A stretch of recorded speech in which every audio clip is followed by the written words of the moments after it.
Assalamu alaikum wa rahmatullahi wa barakatuh.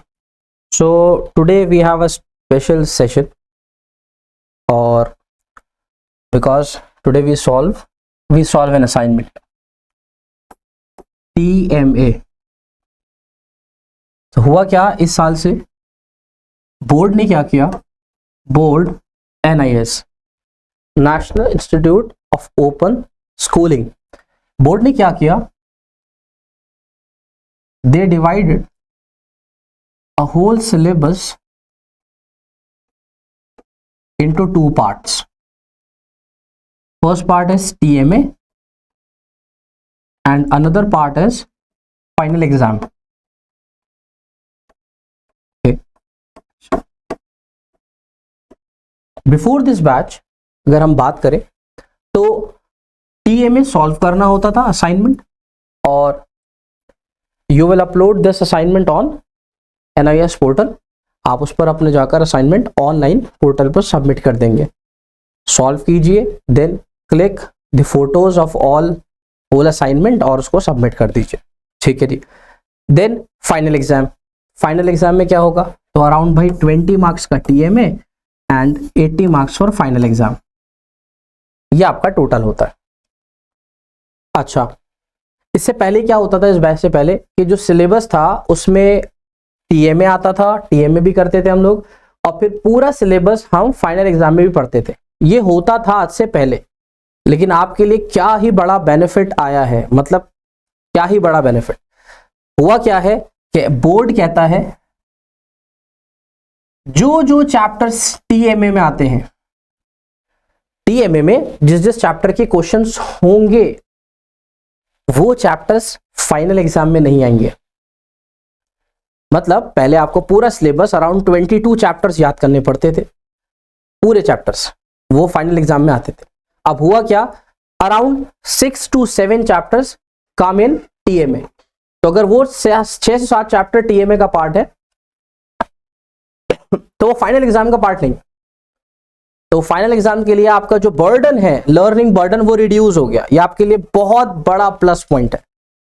तो अभी तक का ये आपका बैच होगा जिसको ये बेनिफिट आपको मिला है अभी. ठीक है जी. तो now let's solve.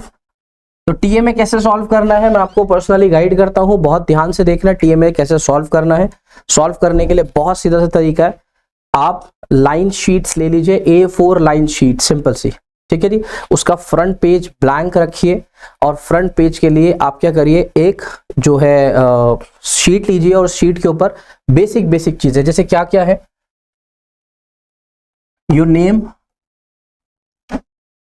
Enrolment number, father's name,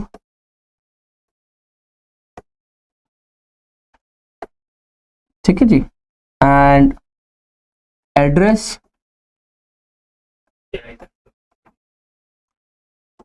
study centre, session, medium of study और एग्जाम. ठीक है जी. ये सारी चीजें, और लास्ट में सब्जेक्ट विथ कोड. ये चीजें आपको उसमें फिल करनी पड़ेगी. तो फ्रंट पेज पर आप पहले ही एक ब्लैंक पेपर लेकर उस पर ये सारा कंटेंट लिख लीजिए. Your name, your father's name, study centre, address, session. जैसे अब सेशन की बात करें तो दिस इज 2023 to 24 सेशन, और मीडियम ऑफ इंस्ट्रक्शन इंग्लिश. ठीक है जी. सब्जेक्ट एंड कोड, तो हमारा ये सब्जेक्ट है बिजनेस स्टडीज, और बिजनेस स्टडीज का कोड है 215. ठीक है जी. Here it is 215. ठीक है जी. तो ये सब चीजें पहले पेज पर फिल कर दीजिएगा. फिर उसके बाद से स्टार्ट करेंगे क्वेश्चन. नाउ कैसे करना है इस असाइनमेंट को, प्लीज इंस्ट्रक्शन को फॉलो करेंगे. यहाँ इंस्ट्रक्शन लिखी हुई है, क्या है, all questions are compulsory, the marks allotted for each question given beside the questions. ठीक है जी. All questions are compulsory. Point number 2, write your name, enrolment number, study name, AI name and subject on the first page of the answer sheet. ये सब चीजें आपको उस पर लिखनी है. अब चलते हैं क्वेश्चन से, स्टार्ट करते हैं कि how to solve these questions. कैसे करेंगे, कहां से मिलेंगे, वो सब चीजें।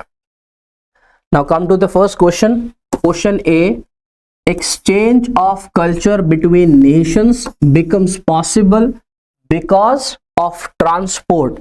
Explain this statement in your words. तो यहां पर एक चैप्टर है, वो चैप्टर आपको पढ़ना नहीं है। क्यों नहीं पढ़ना, मैंने आपको बता दिया अभी, वो टीएमए का पार्ट है, तो फाइनल में उससे रिलेटेड क्वेश्चन नहीं आएंगे। अच्छा, तो क्या क्वेश्चन है जी, ये आएगा चैप्टर ट्रांसपोर्टेशन।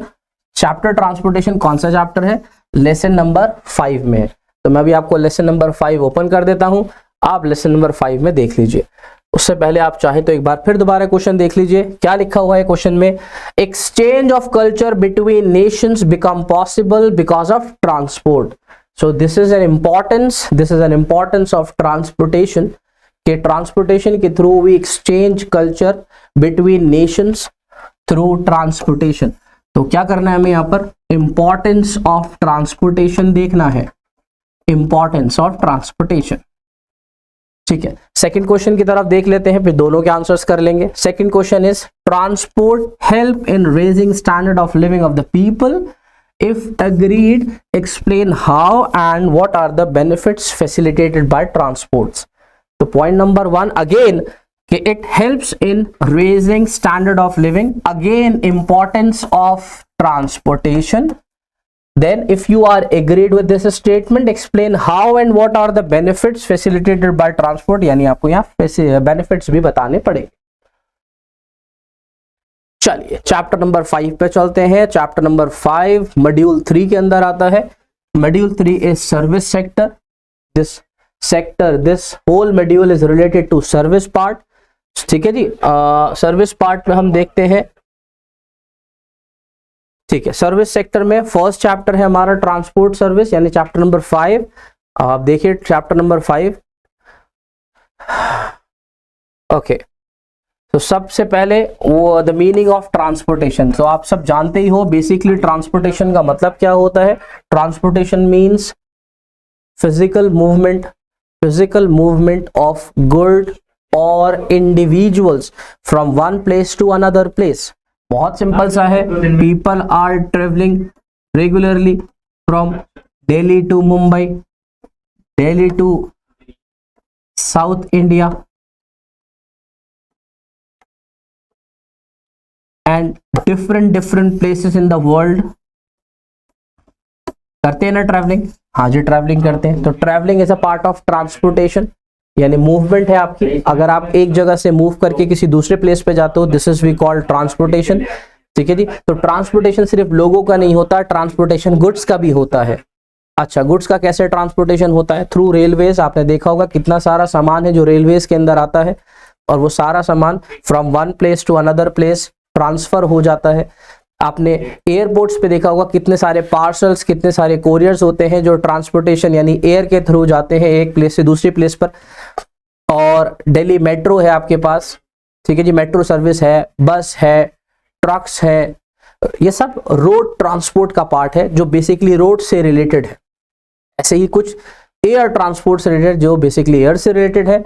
ऐसे ही थर्ड ट्रांसपोर्टेशन की जो टाइप होती है वो वाटर ट्रांसपोर्ट होता है, जिसका रिलेशन पानी से होता है, जैसे शिप और सी जो होते हैं, ये वाले जो होते हैं। ठीक है जी, तो कार्गोज होते हैं ये सब चीज। तो अब ट्रांसपोर्टेशन का मीनिंग, तो हम बेसिकली डेफिनेशन लिख देंगे। Transport refers to the activity that facilitates physical and movement of goods and individual from one place to another place. अब आप खुद ही सोच के देख लो, बिना ट्रांसपोर्टेशन के अपने बिजनेस को सोच कर या इमेजिन करके देखो कैसे पॉसिबल है। कैसे पॉसिबल है कि आपकी मूवमेंट ना हो, आपकी गुड्स की मूवमेंट ना हो, और आप बिना इन मूवमेंट के अपने बिजनेस को एक्सपेंड कर लो, कैसे पॉसिबल।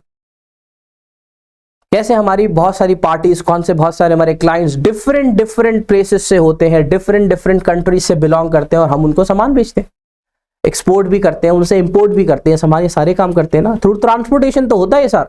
तो आप बिना ट्रांसपोर्टेशन के बिजनेस के एग्जिस्टेंस कैसे सोच सकते हो। ये तो सिर्फ एक बहुत स्मॉल लेवल का बिजनेस हो सकता है जिसमें ट्रांसपोर्टेशन की जरूरत ना पड़े, और आज तो वो भी नहीं हो सकता, छोटे बिजनेसेस में भी ट्रांसपोर्टेशन की जरूरत पड़ती है। In fact if you want to buy any good, अगर अपने बिजनेस के लिए आप रिटेल शॉप खोले हुए हो, जिसको हम जनरल स्टोर्स कहते हैं, बिल्कुल बेसिक काम है, तो उन जनरल स्टोर्स के अंदर जो सामान आता है वो लाने के लिए भी आपको ट्रांसपोर्टेशन की जरूरत पड़ेगी। तो यहाँ पर ट्रांसपोर्टेशन एक इंपॉर्टेंट रोल प्ले करता है। नाउ डायरेक्ट चलते हैं क्वेश्चन के ऊपर। अच्छा, तो क्वेश्चन में मैंने आपको हाईलाइट कर दिया था कि बेटा दोनों क्वेश्चन में हमें इंपॉर्टेंस देखनी है ट्रांसपोर्टेशन की। अब उस ट्रांसपोर्टेशन की इंपॉर्टेंस पे चलते हैं जो उसमें डिस्कस की गई थी। क्या थी वो ट्रांसपोर्टेशन? कि exchange of culture between the countries. ये रहा point number 8। Yes, first A का आंसर। हाँ, क्या लिखा हुआ है जी? यहां क्लियरली लिखा हुआ है infrastructure helps in bringing nations together. कैसे? Transport facilities movement of people and goods from one country to another. It helps in exchange of culture, views, practices among the people of different countries. सारी country के हम, जैसे India है, अब India के लोग हैं हम, बेसिकली इंडियंस देखा जाए तो पूरे वर्ल्ड में चारों तरफ है। हर 6 में एक आदमी इंडियन है, हर 6 में एक आदमी चाइनीज है। वर्ल्ड की पॉपुलेशन अगर देखी जाए तो उसके अकॉर्डिंग तो इंडियंस हर कंट्री के अंदर है, हर कंट्री के अंदर है। तो ट्रांसपोर्टेशन के थ्रू ही तो अब इंडियंस बाहर गए हैं और हम लोगों ने वहां जाकर वहां का कल्चर अडॉप्ट किया। और ऐसे ही इंडिया के अंदर देखा जाए तो we adopt western culture also. हमने वेस्टर्न कल्चर को कितना अडॉप्ट कर लिया। तो एक कल्चर कैसे हुआ? कल्चर, व्यूज, आइडियाज, गुड्स, ये सब एक्सचेंज होती है ट्रांसपोर्टेशन के थ्रू। तो इसकी तरह से, इस तरह से अगर देखा जाए तो कंट्रीज आपस में एक दूसरे से मिल जाती हैं। जब वहां के लोग दूसरी कंट्री में जाते हैं, वहां के कल्चर्स को अडॉप्ट करते हैं, उन चीजों को देखते हैं, समझते हैं, तो वहां जाकर इन कंट्रीज के बीच में आपस में एक अच्छा रिलेशन बन जाता है। This brings about better understanding among people and awareness about different countries. Thus it helps in promoting a feeling of international brotherhood. ठीक है जी, बहुत सिंपल सा हो गया। तो आपको इस क्वेश्चन में 1A में ये पूरा आंसर जो है वो लिखना है। हाँ, you can also add your own words relevant, जो इससे रिलेवेंट हो आपके। अगर आपको लगता है कुछ ऐड कर सकते हो तो आप ऐड कर सकते हो, कोई दिक्कत नहीं। ठीक है जी, फर्स्ट का बी पार्ट देखते हैं। फर्स्ट का बी पार्ट क्या था? Raising the standard of living of the people. तो देखते हैं इंपॉर्टेंस में यहाँ पर कोई ऐसा पॉइंट है जिससे स्टैंडर्ड ऑफ लिविंग बढ़ता है। Yes, point number 3, 1B। क्या है जी पॉइंट? Yes, transportation enhances standard of living. How? Transport gives consumer the choice to make use of different qualities of good of different prices. क्योंकि जब दिल्ली से सामान मुंबई जा रहा है और मुंबई से सामान दिल्ली आता है और दिल्ली का सामान साउथ जाता है और साउथ से कन्याकुमारी जाता है और कन्याकुमारी से कश्मीर जाता है, तो ये सामान जो मूवमेंट कर रहा है और सामान के मूवमेंट के थ्रू जो अलग अलग स्टेट्स में लोग रह रहे हैं, उनको डिफरेंट डिफरेंट स्टेट्स की चीजें मिल रही हैं, उनको डिफरेंट डिफरेंट स्टेट का टेस्ट, उनका कल्चर भी मिल रहा है, उनके गुड्स और उनके प्रोडक्ट्स भी मिल रहे हैं।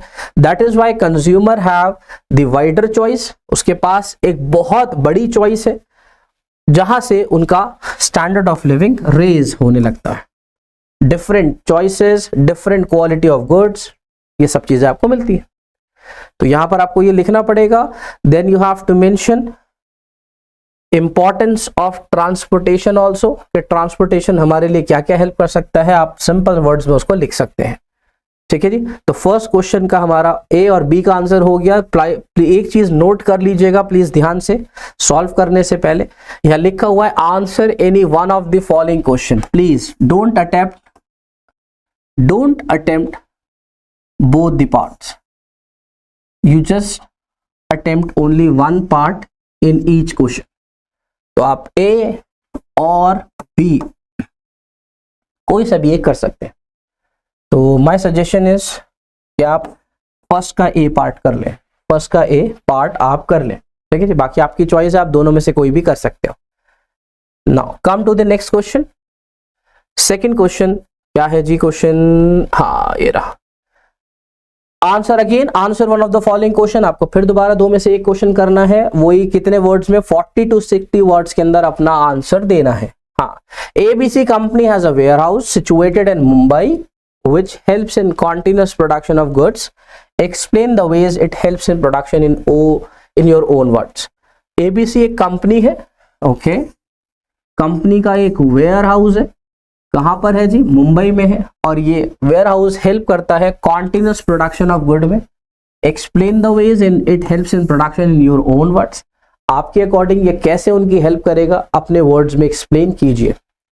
तो इस चैप्टर को समझने के लिए हमें चैप्टर देखना पड़ेगा वेयर हाउसिंग. और वेयर हाउसिंग क्या है भाई साहब, warehousing is also a part of service sector. ये भी आपका एक सर्विस सेक्टर का ही पार्ट है.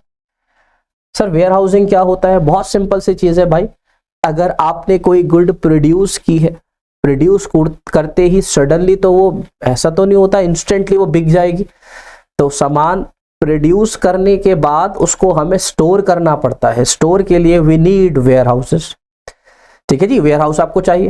तो आपने जो सामान कन्वर्ट करा है raw material into finishing goods, उस गुड्स को आपको स्टोर करना पड़ेगा. Then time to time according to the demand and supply of the market आपको उसको रिलीज करना पड़ेगा. जैसे मार्केट के अंदर जितनी उसकी रिक्वायरमेंट होगी, जितना लोगों को चाहिए होगा, आप उसको देते रहोगे. ये तरीका होता है काम करने का. तो उसके लिए warehouses plays an important role in the business. तो ये बिजनेस के लिए बहुत इंपॉर्टेंट है. बहुत कम बिजनेस आपने ऐसे देखेंगे जो बिना वेयर हाउसेस के चलते होंगे. यानी छोटा बड़ा हर टाइप के बिजनेस के लिए वेयर हाउस की रिक्वायरमेंट होती ही होती है. इनफैक्ट अपने बिजनेस का स्केल अप करने के लिए, अपने बिजनेस को एक्सपेंड करने के लिए भी हमें वेयर हाउसेस की रिक्वायरमेंट होती है. क्यों? If you want to reduce your cost of production, अगर आप चाहते हो मेरी कॉस्ट रिड्यूस हो, तो कॉस्ट ऑफ प्रोडक्शन रिड्यूस करने के लिए, कॉस्ट ऑफ प्रोडक्शन रिड्यूस करने के लिए क्या करना पड़ेगा जी, सिंपल सी चीज है. क्या? Mass production. Mass production, yes. अपनी प्रोडक्शन को बढ़ाइए, बड़े लेवल पे स्केल अप कीजिए, तो आपकी कॉस्ट ऑफ प्रोडक्शन रिड्यूस होने लगेगी. ठीक है जी, एक लिमिट तक. तो अगर आप ये मास प्रोडक्शन करना चाहते हो तो भाई साहब इतना सारा सामान बना के रखोगे का, इतना सारा सामान रखने के लिए भी तो जगह चाहिए, तो उसके लिए भी आपको वेयर हाउस चाहिए. सीजनल डिमांड फुलफिल करनी है, वेयर हाउस चाहिए. In case of natural calamity और एनी डिजास्टर आपको वेयर हाउसेस चाहिए. ठीक है जी, जैसे कोविड-19 था या और कोई कंट्री के अंदर जो है वो ड्रॉट पड़ गया, इस तरह की होता है, हंगर वाली सिचुएशन आ गई है, तो उस सिचुएशन के अंदर आपको वेयर हाउस चाहिए. वेयर हाउस होंगे तो आप इजीली अपने पास रखे हुए स्टॉक को यूज कर सकते हो अपनी पॉपुलेशन के लिए. तो हर कंट्री, ये कंट्री के लेवल पर भी होता है, ये इंडिविजुअल लेवल पर भी होता है. कंट्री भी अपने वेयर हाउसेस बनाती है और उसके अंदर अपने स्टॉक को स्टोर करती है. तो ऐसी एक बिजनेसमैन के लिए भी जरूरी है कि उसके पास वेयर हाउसेस हो जहां पर वो अपने स्टॉक को इजीली स्टोर कर सके. तो यहां पर क्वेश्चन सीधा सा है कि उसका वेयर हाउस मुंबई में सिचुएटेड है, जो हेल्प करता है उसकी प्रोडक्शन ऑफ गुड्स में. Explain the ways it helps in production in your own words. आप बताइए कैसे वो हेल्प करेगा प्रोडक्शन में उसकी. तो लाइए हम चैप्टर नंबर 6 वेयर हाउस खोलते हैं और देखते हैं वेयर हाउस में. सो सिंपली आपको इस पॉइंट पर आना पड़ेगा. नीड ऑफ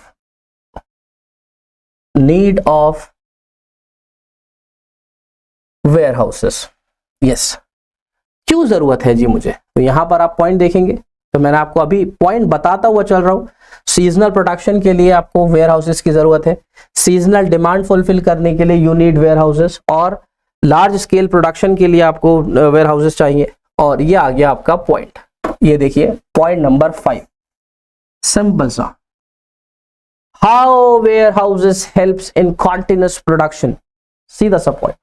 तो लिखा हुआ है कि warehouses helps in continuous production. How कैसे? तो लिखा हुआ है continuous production of goods in factories require adequate supply of raw material. So there is a need to keep sufficient quantity of stock of raw material in the warehouses to ensure the continuous production. बहुत simple सा point है भाई. अगर आपको continuous production रखनी है, पूरा whole throughout the year आपको अपनी प्रोडक्शन करनी है, तो throughout the year production करने के लिए भाई साहब आपको रॉ मटेरियल भी तो चाहिए. हाँ, और रॉ मटेरियल की रिक्वायरमेंट को फुलफिल करने के लिए आप अपने वेयर हाउसेज में अपने पास रॉ मटेरियल का स्टॉक रखोगे. जब आपके पास रॉ मटेरियल का स्टॉक होगा तो थ्रू आउट द ईयर आप प्रोडक्शन कंटिन्यू रख सकते हो कभी भी, कोई दिक्कत नहीं है। लेकिन अगर आपके पास स्टॉक अवेलेबल नहीं है तो फिर मार्केट में प्रोडक्शन के अंदर प्रॉब्लम हो सकती है कि अगर आपको अपनी प्रोडक्शन इंक्रीज करनी है और उस टाइम पर स्टॉक अवेलेबल नहीं हुआ तो आप अपनी प्रोडक्शन इंक्रीज नहीं कर पाओगे। तो वेयर हाउस यहां पर एक बड़ा इंपॉर्टेंट रोल प्ले करता है। चलिए इसके बी पार्ट पर देखते हैं। तो यहां पर आपको ये क्वेश्चन मिल गया है, कौन से चैप्टर में मिला है जी? Chapter number 6, page number 87। यहां मैं लिख देता हूं, पेज नंबर 87 पर आपको इसका आंसर मिल जाए। चलिए जी नेक्स्ट क्वेश्चन पे चलते हैं।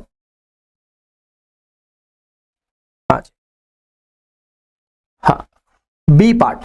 बी पार्ट क्या है? अगेन और है, आप जो चाहे कर सकते हैं, दोनों ऑप्शंस आपके पास है। State the comparative analysis about how a store differ from a warehouse with a suitable example. तो वेयर हाउसेज और स्टोर में क्या डिफरेंस होता है? बहुत सिंपल सा डिफरेंस है मेरे भाई। स्टोर मीन्स शॉप और shop is directly connected with consumer.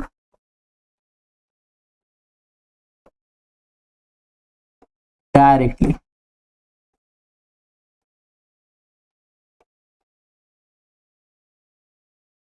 तो शॉप्स क्या होती है बेसिकली? आपको मैं अगर मैं बताऊं तो एक फ्रंट फुट है और एक बैक फुट है। ये फ्रंट फुट पर रहता है कौन? शॉप्स। बहुत अच्छे से डिजाइन की जाती हैं, बहुत अट्रैक्टिव बनाई जाती हैं, क्योंकि ये डायरेक्टली कंज्यूमर से डील करती है। और कंज्यूमर को अट्रैक्ट करना है हमें अपनी शॉप की तरफ, तो हमें उसको बहुत अच्छे से डिजाइन करना पड़ता है। कंज्यूमर डायरेक्टली यहां पर आकर हमसे डील करते हैं, याद रहेगी बात। अच्छा, और वेयर हाउस में आपको पहले बता चुका हूं, बेसिकली ये बैक एंड पर होता है। इसके अंदर क्या होता है? ये बैक पर रहता है आपके लिए। यहां पर आपको शॉप पर लिमिटेड सेक्शंस, लिमिटेड क्वांटिटी ही रखनी पड़ती है अपने कस्टमर्स को शो करने के लिए। लेकिन जब कस्टमर्स के ऑर्डर इंक्रीज होते हैं या कस्टमर बोलता है कि मुझे बहुत क्वांटिटी में चाहिए, क्या अवेलेबल है, तो वो अवेलेबिलिटी पूरी करने के लिए आपके पास स्टॉक वेयर हाउसेज में होगा, तो वहां से आप उसको वो स्टॉक प्रोवाइड करोगे। तो शॉप बेसिकली क्या होता है? ये एक फ्रंट फुट पर आपको एक ऐसा स्टोर होता है जो बेसिकली कंज्यूमर को अपनी तरफ अट्रैक्ट करता है और कंज्यूमर की नीड को डायरेक्टली फुलफिल करता है। ठीक है जी। और इसके कंपैरिजन में हम वेयर हाउस की बात करें तो वेयर हाउस शॉप से बिल्कुल डिफरेंट है। वेयर हाउस बेसिकली जहां पर हम लार्ज क्वांटिटी में अपने सामान को, अपने गुड्स को स्टोर करते हैं। ठीक है जी। तो यहां पर आप कोई भी एग्जाम्पल ले सकते हो, ठीक है जी, अपने आसपास भी एग्जाम्पल ले सकते हो कोई भी। जैसे आपकी मार्केट्स के अंदर डिफरेंट शॉप्स है। अगर मैं बात करूं, जैसे टेक्सटाइल की बात करूं, तो अगर आप जाते हो किसी टेक्सटाइल की शॉप पर, तो रेमंड्स है या और भी बहुत सारे नाम हैं, तो आप वहां जाते हो तो उसकी शॉप पर डिफरेंट डिजाइन अवेलेबल होते हैं, लेकिन वो डिफरेंट डिजाइन्स लिमिटेड क्वांटिटी में ही शॉप पर होते हैं। वो बेसिकली हमारा मोटिव होता है कस्टमर से सिर्फ वहां पर डील करना और डील कर कर उसको अपना प्रोडक्ट शो करना और प्रोडक्ट शो कर कर वहां से एक ऑर्डर रिसीव करना। जब वो ऑर्डर रिसीव हो जाता है देन हम अपने वेयर हाउस से वो गुड्स उतनी क्वांटिटी में मंगाते हैं और उसको फिर सप्लाई दे देते हैं। तो ये वेयर हाउस और स्टोर में डिफरेंस होता है।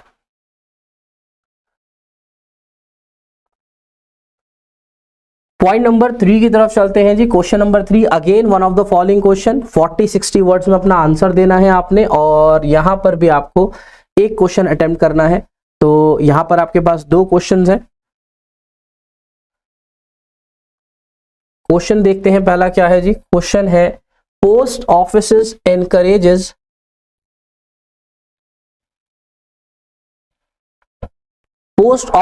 Encourages saving habits among people. How post offices encourages habits among people? किस चीज की हैबिट? सेविंग हैबिट कैसे क्रिएट करता है पोस्ट ऑफिसेस? पोस्ट ऑफिसेस कैसे क्रिएट करता है क्या सेविंग हैबिट लोगों के बीच में? तो उसके लिए हम सिंपली पोस्ट ऑफिसेस का जो चैप्टर है, चैप्टर नंबर, तो यहां पर पोस्ट ऑफिसेस के अगर हम देखें तो यहां पर सीधा सा क्वेश्चन है, पोस्ट ऑफिसेस एनकरेज करता है लोगों को कि वो सेविंग्स करें। अब हमें यहां लगता है कि पोस्ट ऑफिस और सेविंग ये क्या काम हो रहा है?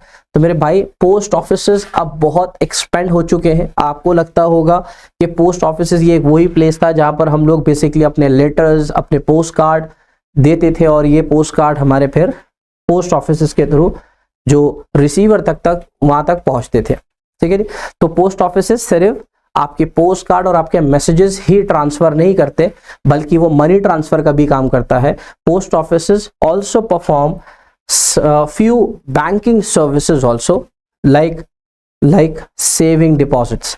तो यहाँ पर हमारे पास बहुत सारे ऑफिसेज ऐसे हैं जहाँ पर डिफरेंट सेविंग डिपॉजिट स्कीम्स हैं और लोग वहाँ पर भी पोस्ट ऑफिसेज में अपनी सेविंग्स डिपॉजिट करते हैं। तो उसके लिए हम चलते हैं चैप्टर नंबर 11 पर 8 पर, पोस्टल एंड कोरियर सर्विसेज। ये भी चैप्टर आपका है और यहाँ पर हम डायरेक्टली इस पार्ट पर मूव करते हैं जो हमारे क्वेश्चन से रिलेटेड है, बैंकिंग सर्विसेज, ठीक है जी। इस पॉइंट को आप ध्यान से देखिए, यहाँ पर बेसिकली आपको इनकरेज कर रहे हैं सेविंग के लिए।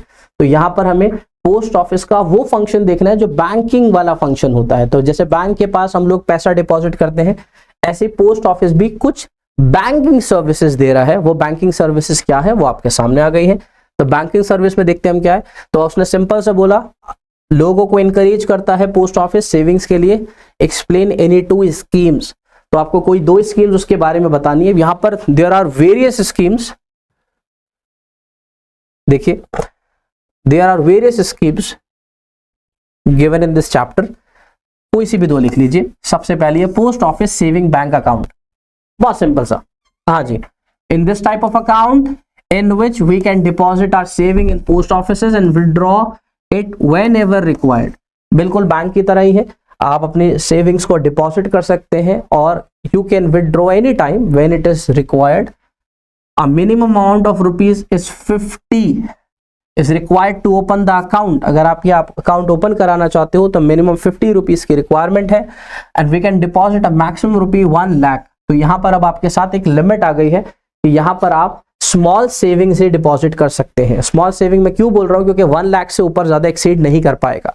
तो अगर आपको 1 लाख तक की स्मॉल सेविंग्स अपने डिपॉजिट करनी है तो यू कैन डिपॉजिट इट, ठीक है जी। अच्छा, the account can be jointly operated and that case the maximum limit of deposit can be raised rupee to 2 lakh. Money can be withdrawn from the account by using withdrawal slips or checks, ठीक है जी।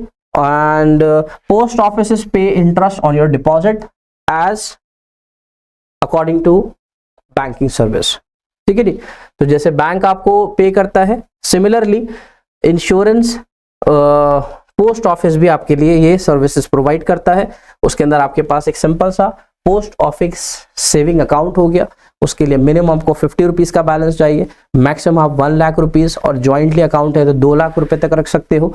You can withdraw it any time, जब आपको जरूरत हो। You can withdraw by cheque और by slip also. Point number 2, आप next scheme भी लिख सकते हो, 5 year post office recurring deposit scheme, another scheme. There are many schemes given in this chapter, तो you have to write only 2। तो जो आपको 2 अच्छी लगे वो लिख लीजिएगा, ये 2 भी अच्छी है। Recurring deposit amount can be open with a minimum amount rupees of 10 with is a multiple of 5 without any maximum limit। बहुत बढ़िया है। तो deposit to be made every month for a period of 5 year, 5 साल तक का period है और उसके अंदर आपको हर मंथ कुछ अमाउंट डिपॉजिट करना पड़ेगा। Okay, after 1 year 50% of the deposit can be withdrawn only once during the 5-year period। 1 साल तक आपने हर महीने कुछ पैसा डिपॉजिट करा, 5 साल तक आप हर महीने कुछ पैसे डिपॉजिट करोगे। और इसके अंदर क्या है कि आप चाहो तो आफ्टर 1 ईयर, 1 साल बाद, जो भी आपने टोटल अमाउंट डिपॉजिट करा है अभी तक, 1 साल बाद आप उसका 50% तक का अमाउंट विड्रॉ कर सकते हो 5 साल में एक बार। There is no restriction to open more than 1 recurring deposit account in the name of a single individual। यानी अगर आप इंडिविजुअल है तो you can open multiple accounts, ठीक है जी। और ये सारी चीजें इसके अंदर आ गई। तो आप यहां से कोई से भी 2 से 3 पार्ट कर सकते हो। ये आपका सिंपली क्वेश्चन हो गया, क्वेश्चन नंबर 3। पेज नंबर मैं आपको बता देता हूं, दिस इज पेज नंबर 116। तो पेज नंबर 116, ठीक है जी। तो पेज नंबर 116 पर आप सिंपली से अपना आंसर देख सकते हो। आई थिंक 3rd का ए ही कर लीजिएगा, वो इजी है आपके लिए। ठीक है जी, सेकंड का आंसर भी आपको इसमें मिल जाएगा। ठीक है जी, now move to the next question पे चलते हैं अपने। क्वेश्चन नंबर 4 में हम क्वेश्चन देखते हैं, A name and explain a process through which one person get some goods और properties transfer in this name from another on payment of money. इसके लिए आप सी लेसन नंबर 12 और you can attempt option B, KPO requires highly knowledge in the area that is outsource. Do you agree with this statement? तो आप मेरी suggestion है आप lesson number 11 का टॉपिक कर लीजिए, यानी 4th क्वेश्चन का बी पार्ट। तो चैप्टर नंबर कौन सा है जी? Outsourcing, chapter number 11। आउटसोर्सिंग एक बहुत इंपॉर्टेंट सर्विस होती है। अच्छा, इस सर्विस में होता क्या है बेसिकली, सपोज 2 कंट्रीज है, इंडिया एंड यूएस। ठीक है जी, सपोज यूएस की कोई कंपनी है जो अपने पे रोल्स, अपने टैक्सेस, अकाउंट्स खुद ही मेंटेन करती थी, बट नाउ वो डिसाइड करती है कि हम ये एक्टिविटीज, ये जॉब परफॉर्म करेंगे किसी और कंट्री के थ्रू, यानी अब अपना ये काम हम किसी और से परफॉर्म कराएंगे। तो we hire a third party to perform these activities. तो इसको हम बेसिकली आउटसोर्सिंग कहते हैं। और इंडिया में आपको जानकर बड़ी खुशी होगी कि आउटसोर्सिंग इंडिया का एक फेवरेट डेस्टिनेशन है। इसको आप हब ऑफ आउटसोर्सिंग भी कह सकते हो। ठीक है जी, तो आउटसोर्सिंग इसे बोलते हैं, बहुत ज्यादा आउटसोर्स होता है हमारे सर्विस सेक्टर में, काफी बड़ा इंपॉर्टेंट रोल है। डायरेक्ट चलते हैं उस क्वेश्चन पर। यहाँ पर 2 टाइप की आउटसोर्सिंग होती है, एक होता है बीपीओ और एक होता है KPO. BPO is business process outsourcing and KPO is knowledge process outsourcing. What is the difference between BPO and KPO? BPO और केपीओ में एक बेसिक डिफरेंस जो मैं आपको बताऊं वो क्या है। केपीओ के लिए वी नीड एक्सपर्ट्स। हाँ, केपीओ के लिए we need experts, professionals like lawyer, chartered accountants. ठीक है जी, और बीपीओ के लिए we need skilled man power, basic skilled man power, basic qualified people. ये हमारा बीपीओ में चल जाता है, यहाँ पर हमें कोई एक्सपर्टीज की जरूरत नहीं पड़ती। तो ये एक बड़ा डिफरेंस है केपीओ और बीपीओ के लिए। पॉइंट नंबर 2, ऑब्वियसली जब ये डिफरेंस है तो इनके पे स्केल में भी डिफरेंस होगा। तो बीपीओ वाले लोगों को लेस सैलरी मिलती है in comparison to KPO. KPO के लोग क्योंकि एक्सपर्टीज में ज्यादा होते हैं, स्पेशलाइज्ड होते हैं, तो उनके सैलरी पैकेजेस भी बीपीओ से ज्यादा होते हैं। तो केपीओ बेसिकली एक नॉलेज प्रोसेस आउटसोर्सिंग है। वो आपसे क्वेश्चन में पूछ रहा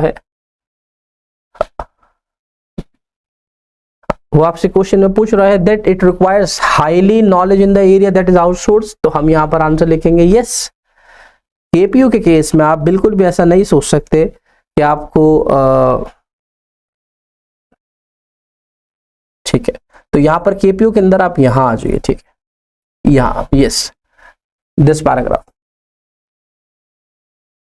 Knowledge process outsourcing is the allocation of relatively high level tasks to an outside organization or different groups. तो इसके अंदर आपको टास्क जो मिलते हैं वो हाईली लेवल टास्क मिलते हैं। ठीक है जी, हाईली लेवल टास्क। और आप यहां से ये भी ले सकते हो, मैं आपको पॉइंट नोट करा देता हूं ये। हाँ, in fact knowledge process can be defined as high added value processes chain where the achievement of objective is highly dependent on the skills, domain, knowledge and experience of the people carrying out the activity. तो KPO में अगर simple word में बोला जाए तो इसके लिए हमें हाईली स्किल्ड मैन पावर की रिक्वायरमेंट होती है। They are expert, they are highly qualified, they have experience. ठीक है जी, ओके। तो यहां पर आप इस पूरे पैराग्राफ को नोट कर लीजिए। And when the activities gets outsource a new business activity emerge which is generally known as KPO. KPO is involved in services like valuation and investment research, patent filing, legal and insurance etc. तो basically ये सारे काम KPO की category में आते हैं। ठीक है जी, तो इस पैराग्राफ को आप नोट कर लीजिएगा, बहुत आराम से क्वेश्चन हो जाएगा। नेक्स्ट क्वेश्चन पे चलते हैं। Come to the next question है 5। अगेन आपको दोनों में से एक करना है, but in this question you have to write your answer in around 100 to 150 words. और मार्क्स देखे तो 4 मार्क का है, तो यहाँ पे मार्क्स बढ़ गए हैं, इसी वजह से आपका वर्ड लिमिट भी बढ़ गई है। ठीक है जी। इसके अंदर क्या करें, इसके अंदर आप 5th का ए पार्ट कर लीजिए, बहुत इजी रहेगा। Varun is a middle man who buys goods from wholesaler और producers and sells them to consumer. Okay, Varun एक मिडलमैन का रोल परफॉर्म करता है। Middleman basically manufacturer, when manufacturer produce any good और सर्विस, वो डायरेक्टली कंज्यूमर तक तो पहुंचना सब में नहीं होता, उसके लिए हमें बीच में क्या चाहिए होते हैं, डिफरेंट चैनल्स की रिक्वायरमेंट होती है, डिफरेंट चैनल्स की रिक्वायरमेंट होती है। वो बीच में जो चैनल्स हैं वो बेसिकली हम उनको मिडलमैन कह रहे हैं। जैसे मैं आपको सिंपल सा एग्जांपल बताऊं, मैन्युफैक्चरर ने एक गुड बनाई, लेकिन वो कंज्यूमर तक कैसे रीच करेगी? मैन्युफैक्चरर वो सामान देगा होलसेलर्स को, होलसेलर से वो सामान जाएगा रिटेलर्स के पास, रिटेलर से वो सामान जाएगा देन कंज्यूमर्स के पास। This is we called channels of distribution. ठीक है जी। तो ये चैनल ऑफ डिस्ट्रीब्यूशन होता है जिसके अंदर मिडलमैन होते हैं। तो यहाँ पर वो आपसे मिडलमैन के फंक्शंस पूछ रहा है, सीधा सा लिखा हुआ, list any 3 functions which are perform by mister Varun as a middleman. तो यहाँ पर हम सी लेसन नंबर 14, तो हमने लेसन नंबर 14 ओपन करा, रिटेल ट्रेड, और यहाँ पर हम रिटेल ट्रेड में बेसिकली रिटेलर्स जो होते हैं, जो डायरेक्टली बिजनेस करते हैं कंज्यूमर्स के साथ, वो चैप्टर है।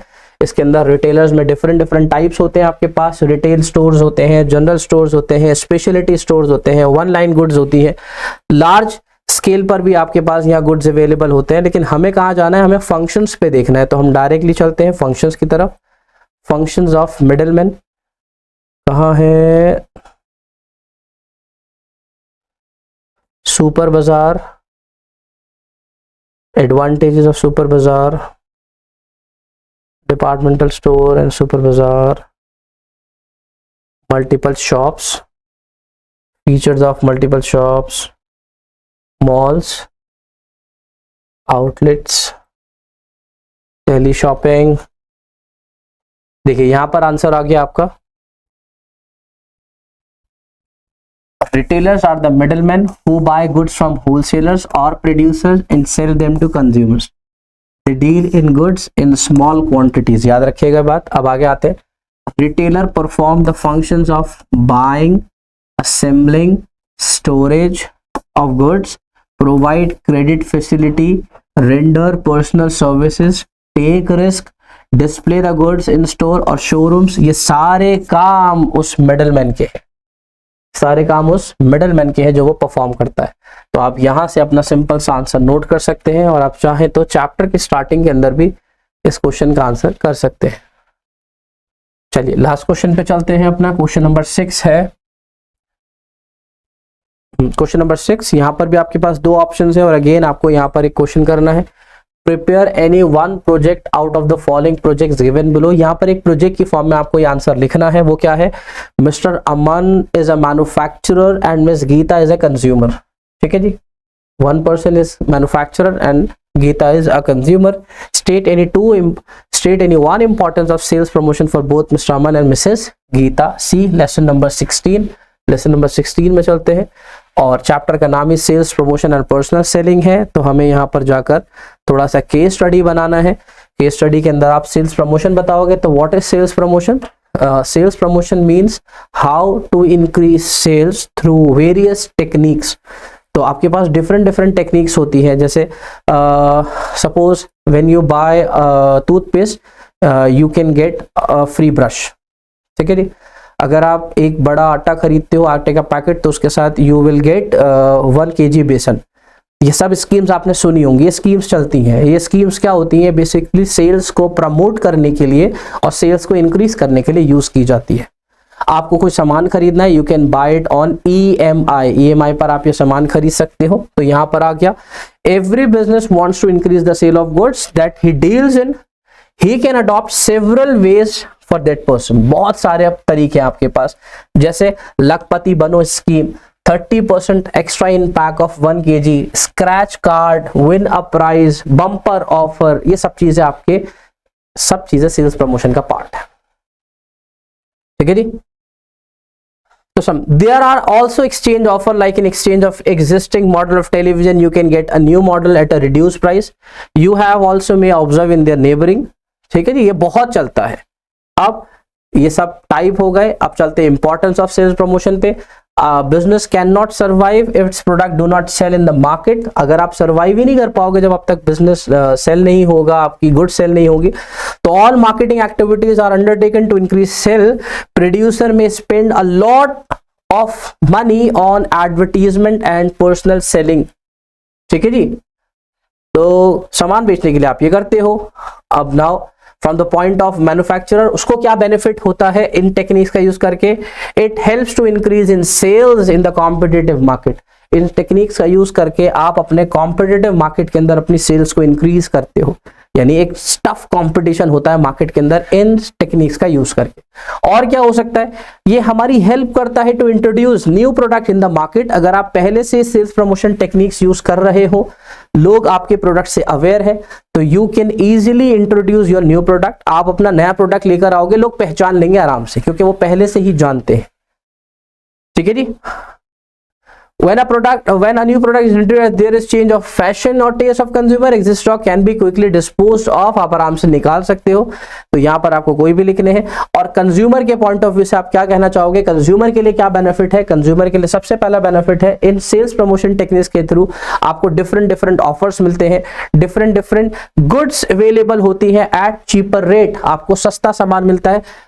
मार्केट में लोग आपस में कंपटीशन कर रहे हैं, प्रोड्यूसर्स आपस में लड़ रहे हैं, कंपटीशन चल रहा है, और वो अपने कंपटीशन में एक दूसरे को बीट करने के लिए अपने प्राइसेस रिड्यूस करते हैं, ऑफर्स निकालते हैं, जिसका बेनिफिट कंज्यूमर्स को मिलता है। It gives financial benefit to the consumer by way of providing prices and sending them to different places. ये सारे ऑफर्स उसके अंदर मिलते हैं। तो there are many importance of sales promotion techniques in the point of consumer. So you can write any one or two in this question. ठीक है जी, तो आपको ये आज असाइनमेंट अपना कंप्लीट करना है। ये 20 मार्क्स का असाइनमेंट है आपका। अगर आप 20 मार्क्स में से 17 और 18 स्कोर कर लेते हो यहाँ पर, देन रेस्ट 33 में से अगर हम उसको डिडक्ट करते हैं तो रेस्ट आपको 80 में से स्कोर करना पड़ेगा if you want to qualify this exam. ठीक है जी। तो अगर आप यहाँ टीए में बहुत अच्छा करते हो, 16, 17, 18 मार्क्स तक आप स्कोर कर लेते हो, तो आप 80 में से थोड़ा सा कम भी अगर स्कोर करोगे तो आप पास हो सकते हो। बाकी अगर यहाँ भी अच्छा परफॉर्म करते हो और वहां भी अच्छा परफॉर्म करते हो तो आपके बहुत अच्छे ग्रेड्स आएंगे।